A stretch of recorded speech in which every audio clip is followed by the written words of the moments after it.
Aptoplus is driven by a philosophy, and that philosophy is really about inclusion as much as possible.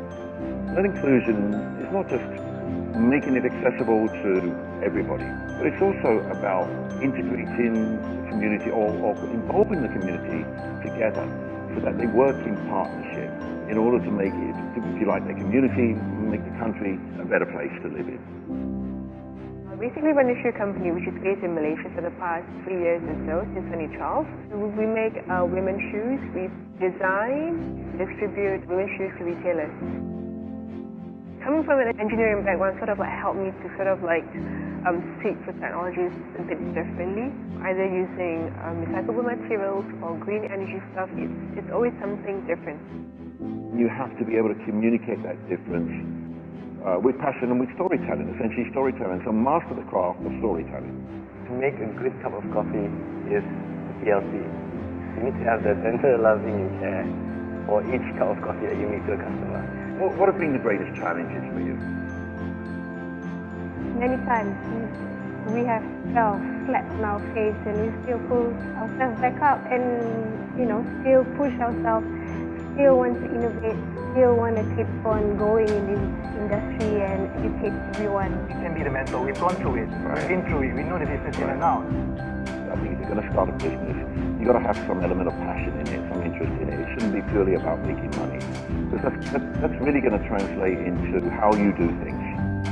Because of what we do with children, it touches the heart of a lot of people and a lot of young parents as well. And therefore, I think equity crowdfunding and even rewards crowdfunding platforms will be a good platform for us to engage the public, to be more aware of what we do, as well as them participating in what we do as a business, and have a sense of belonging and responsibility towards Soil Habitat. It's a challenge. It's always a challenge. Number one, getting funding, getting money, finding partners, the right kind of partners. It's extremely challenging. Of course, running a business is very challenging. I'm very glad to see this coming to Malaysia because we were looking for this kind of a setup before.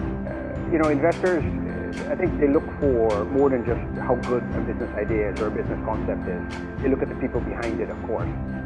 Originally, the reason why I got into this is because I'm a technologist at heart. It's difficult for a lot of startups to know where to turn. And I think crowdfunding is an absolutely vital third pillar to building the ecosystem of startups, businesses, and entrepreneurs here in Malaysia.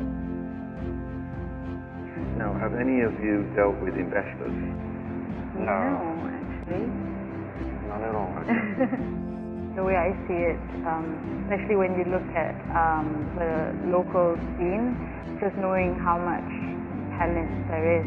A lot of undiscovered talent. Yeah. And there needs to be a platform for that. I needed to find a platform, for all of us to get together.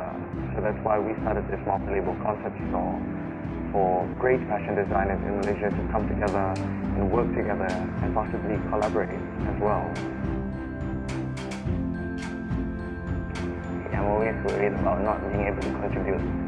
So that is what drives me. I want to contribute to society, to make a difference. That's why I want to do this. At some point, you reach a stage in your life where it's not about the money. It's about how you can impact humanity, right. How you can change an individual's life. The essence of crowdfunding is actually getting the crowd involved. And I think that's very powerful. That's a very profound thing and a very powerful thing. I'd like to think that if we can do that, it will actually make a difference.